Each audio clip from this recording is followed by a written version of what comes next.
How'd you feel out there? You look good. 1,200 wins today.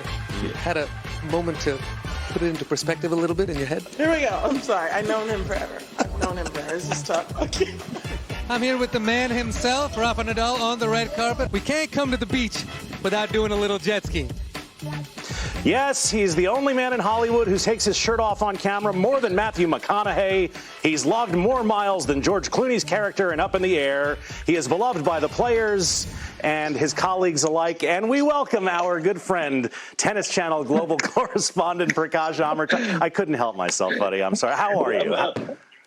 Brett, I'm good. By the way, can I get that introduction each and every time that I come on screen? That is unbelievable. And Brett, sorry to jump in, but it's been 30 minutes into the show now, and I've seen no love for my boy Sumit Nagal. Came out with a little win at the U.S. Open. Big deal in singles for us Indians. Representing India at all times. We know there is pride there, and we'll make sure that we get that in the second half hour of the show. But I need to tap into your knowledge of the tour. You've either played at or reported from pretty much every tennis venue on the planet. I'm wondering, based on what you've been seeing in New York in this new reality, how the players you think are dealing with it and handling it.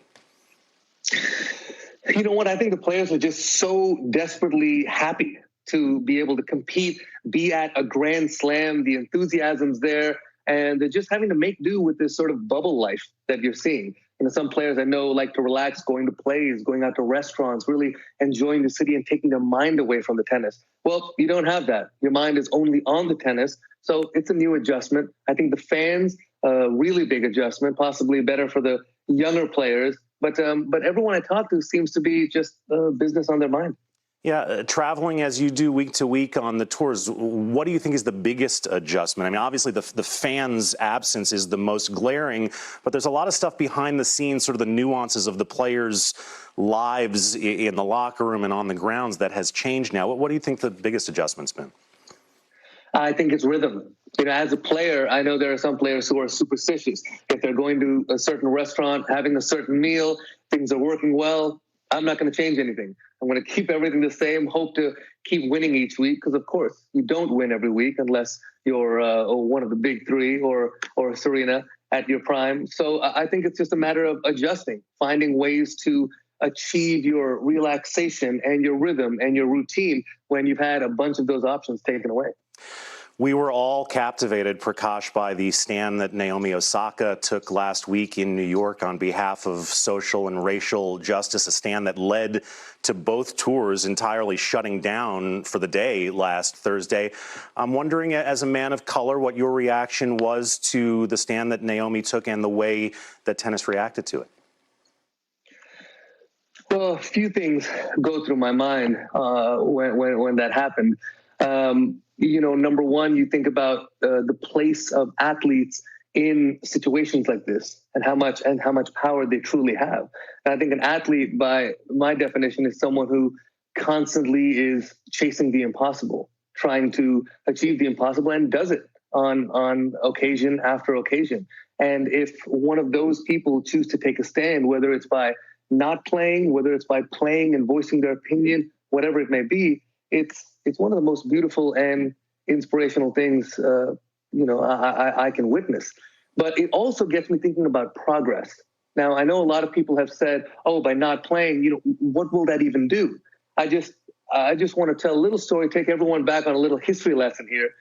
1974, my father, Vijay Amritraj, young kid, 20 years old, coming out of India where professional sports didn't even exist, led India along with his brother Anand to the final of the Davis Cup. Now they're playing against South Africa. This is the biggest tennis tournament in the world at the time, alongside Wimbledon. And this is not the United States or Australia who's trading off with this biggest title. This is India, not really on the world map, still trying to grow as a nation just 20 some odd years after independence.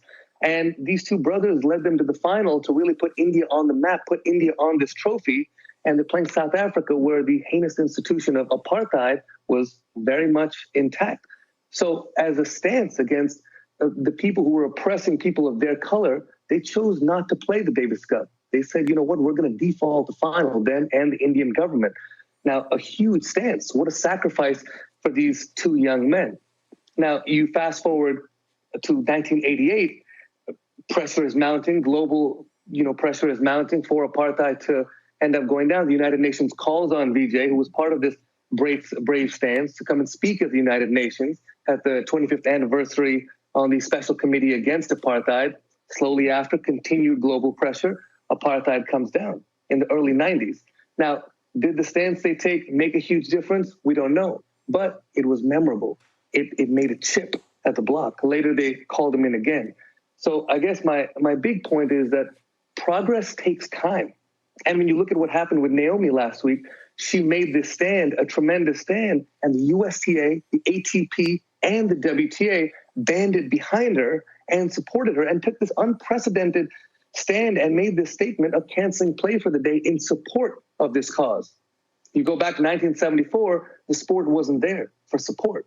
The Davis Cup was just handed over to South Africa. No postponement, no neutral venue to be able to play the site. So a lot of love to our sport and the governing bodies as well, who I think it was a tremendous day for them because of the progress they made as well. And for Naomi at that age to do that, I got all the love in the world for you. That's a great history lesson, a great reminder of the role that sports can play and has played in affecting global change with social issues. Prakash, that reminds me how much we miss you for all these many reasons. Great to see you. Let's do this in person soon, okay?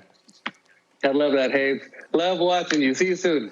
Okay, buddy. Prakash Amritraj, our global correspondent, getting ready to pack his bag.